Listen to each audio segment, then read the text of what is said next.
ত্রয়োদশ জাতীয় সংসদের সাধারণ নির্বাচনে নির্বাচিত মাননীয় সদস্যবৃন্দ, আসসালামু আলাইকুম।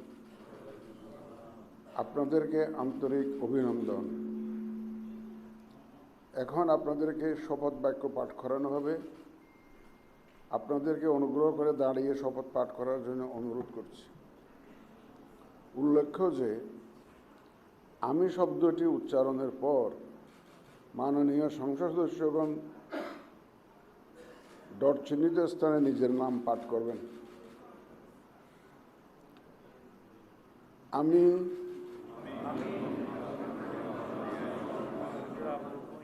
সংসদ সদস্য নির্বাচিত হইয়া সশ্রদ্ধ চিত্তে শপথ বা দৃঢ়ভাবে ঘোষণা করিতেছি যে আমি যে কর্তব্যভার